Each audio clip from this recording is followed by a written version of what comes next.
It was a movie like no other movie, and it had a profound impact on New York. That story next. We'll hear from people who, like you, watch the ultimate disaster movie tonight on television. This is Eyewitness News with Mark Haynes, Ann Butler, Bill Gutch, Jerry Azar, and the Eyewitness News team.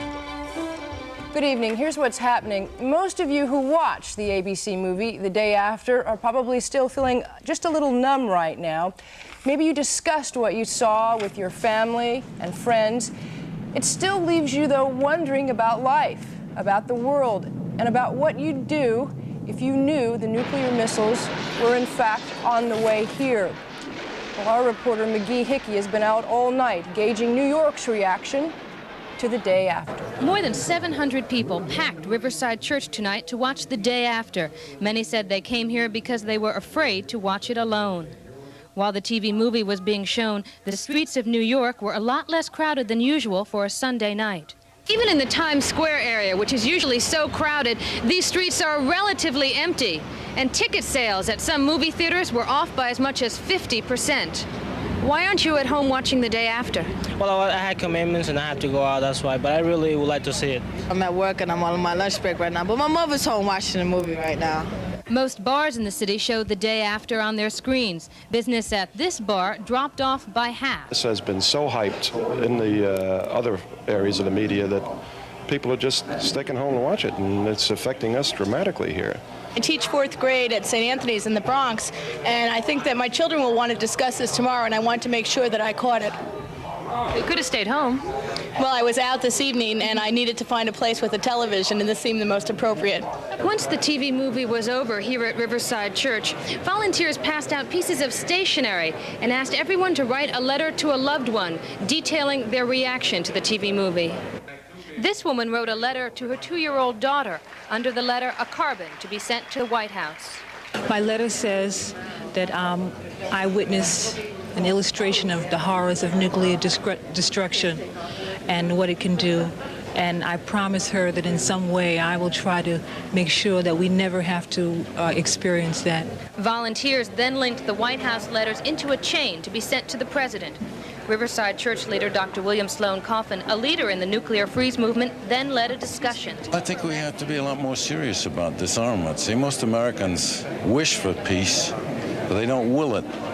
And they want it in their shopping bags with a lot of other things that don't make for peace, like being #1 in the world and so forth. As people left the church, mixed reviews for the film, but not for its message. I was bored. I thought it was a powerful movie, and I think it's gonna make people more aware of the catastrophic effects, and that's a lot of things to think about. Now, it should be stressed that most of the people at Riverside Church tonight said they had supported a nuclear freeze before seeing tonight's movie. The Day After served to reinforce that support. Mark? Thank you, McGee. As millions of people watched The Day After, we visited with one family in New Jersey tonight to get their reaction. Paul and Mary DiPascali watched with their 11-year-old daughter, but they sent their 5- and 8-year-old children to bed because they knew the film was very, very powerful and probably too much for them. It was completely devastating. It was a horrible thing to see the reality and how fast it could happen. Those of us who watch it in the viewing public are not the ones who really should get the education from that film. It's more the people who have the authority to push the button. It really happened. I just want to go die with the blast and not have to live and start. You don't have to start all over again. I think I just feel a little stronger about the fact that we have to be strong. We still have to. We can't leave ourselves vulnerable. All the DiPascalis agreed that they'd remember the movie they saw together tonight for a long, long time. Ann? Well, as we've so graphically seen, nuclear war is, of course, possible, but not necessarily inevitable. The U.S. and Soviet Union have been talking about limiting nuclear weapons for some 15 years now, with some success.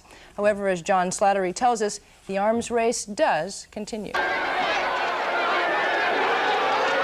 What we have seen, the missiles launched, the nuclear explosions, the devastating results, was all fiction.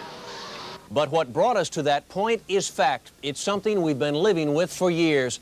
It's the arms race, with both sides able to wipe out each other many times over.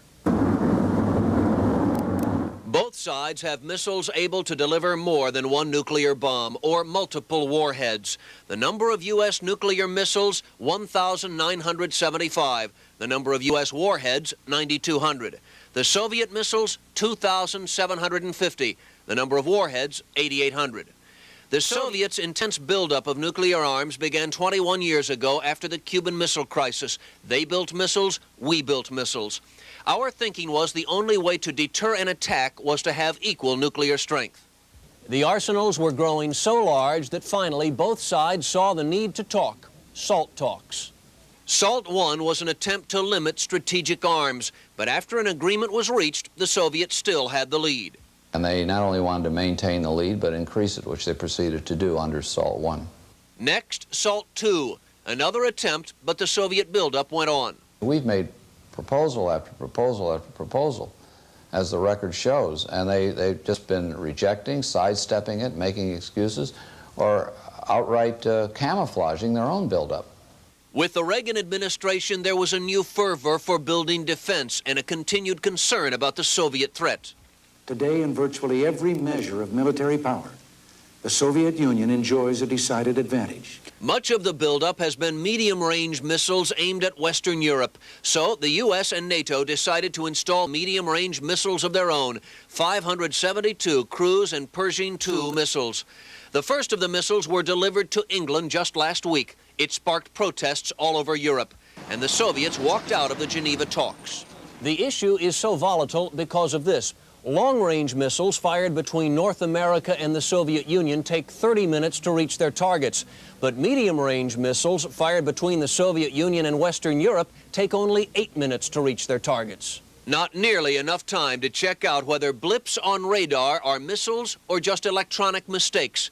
Someone could retaliate at a mistake. Currently in Europe, the U.S. is pushing for both sides to reduce the arsenals, but those who negotiate with the Soviets say what they want is clear. They would prefer superiority. Ambassador Lewis Fields, who negotiates arms reductions with the Soviets, says he believes the Soviets do want to deal. I assume because they're involved in the negotiation that they want to reach an accommodation. They will drive the hardest bargain that they can. But they still want to maintain the edge. It is my view that they want to maintain the edge. Whether or not they can is another issue. They might be forced into equal arms. That is the position that we intend to drive them into. American negotiators are optimistic that arms on both sides can be reduced, and people concerned about the size of the arsenals say reduction is now or never. John Slattery, Channel 7, Eyewitness News.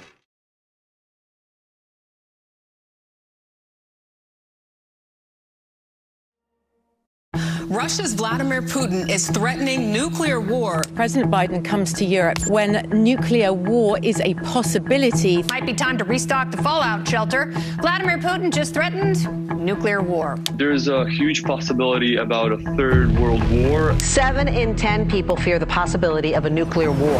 This is not the first time we've faced a potential nuclear war. Decades ago, during the Cold War, the fear of nukes was everywhere. Always remember, the flash of an atomic bomb can come at any time, no matter where you may be. Potentially a little too much paranoia. 9, 7, 6, 5, 4, 3, 2, 1, 0. Maybe. But at least our government was talking about the threat and what it meant. At least Americans were preparing for any possibility. At least we had a plan. But now, nothing. Nada. Silence from those who we've elected to keep us safe, to warn us, and to prepare us for all scenarios possible. But it's time to wake up. America, nuclear war is quickly becoming one of those serious possibilities again, like it or not. Tonight, I will show you how real the danger is, despite the secrecy from Washington, D.C.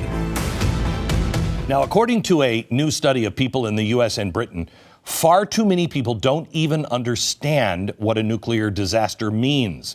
The survey asked people about their awareness of what nuclear winter would entail. Only 7.5% of Americans indicated they had heard of it through media or culture. Russia currently has under 6,000 Russian nuclear warheads in its arsenal. We have 5,400. A smaller tactical or battlefield nukes, Russia has about 2,000. We have 200. China currently has 350 nuclear warheads. But a Pentagon report last November warned that China is expected to increase that number to 1,500 by 2035. China is on a big military building spree. Now, just a few weeks ago, the Pentagon notified Congress that China now has more ICBM launch sites than the United States of America does. And in more happy good news, Russia and China are currently having a joint naval exercise with South Africa. Then, of course, there's also North Korea, which last year tested 90 ballistic missiles. That is far more than any other year in their history. On Monday, North Korea fired 2 more ICBMs into the Pacific in response to the latest military drills conducted by the U.S. and South Korea. North Korea warned of, quote, unprecedented strong responses if the drills continue. So what if one or more of these enemies decide to launch a nuke at the U.S. or just accidentally? Chapter 24. Behold, the Lord maketh the earth empty, and maketh it waste, and turneth it upside down, and scattereth abroad the inhabitants thereof. And it shall be as with the people, so with the priest, as with the servant, so with his master, as with the maid, so with her mistress, as with the buyer, so with the seller, as with the lender, so with the borrower, as with the taker of usury, so with the giver of usury to him. The land shall be utterly emptied and utterly spoiled, for the Lord hath spoken this word. The earth mourneth and fadeth away. The world languisheth and fadeth away. The haughty people of the earth do languish.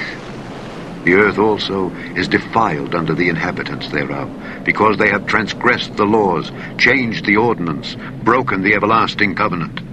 Therefore hath the curse devoured the earth, and they that dwell therein are desolate. Therefore the inhabitants of the earth are burned, and few men left. The new wine mourneth, the vine languisheth, all the merry-hearted do sigh. The mirth of tabrets ceaseth, the noise of them that rejoice endeth, the joy of the harp ceaseth. They shall not drink wine with a song, strong drink shall be bitter to them that drink it. The city of confusion is broken down, every house is shut up, that no man may come in.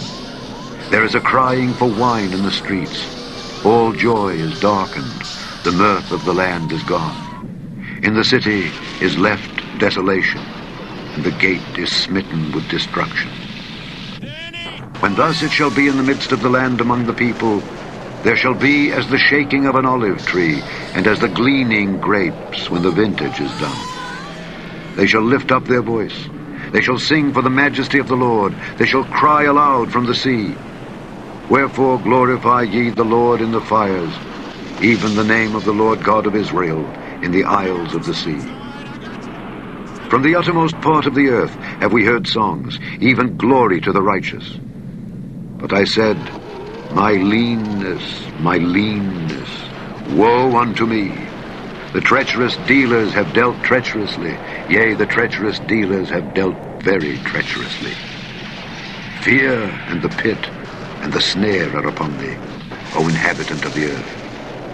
And it shall come to pass that he who fleeth from the noise of the fear shall fall into the pit, and he that cometh up out of the midst of the pit shall be taken in the snare. For the windows from on high are open, and the foundations of the earth do shake. The earth is utterly broken down, the earth is clean dissolved, the earth is moved exceedingly. The earth shall reel to and fro like a drunkard, and shall be removed like a cottage. And the transgression thereof shall be heavy upon it, and it shall fall and not rise again. And it shall come to pass in that day that the Lord shall punish the host of the high ones that are on high, and the kings of the earth upon the earth. And they shall be gathered together as prisoners are gathered in the pit, and shall be shut up in the prison, and after many days shall they be visited. Then the moon shall be confounded, and the sun ashamed, when the Lord of hosts shall reign in Mount Zion and in Jerusalem, and before his ancients gloriously.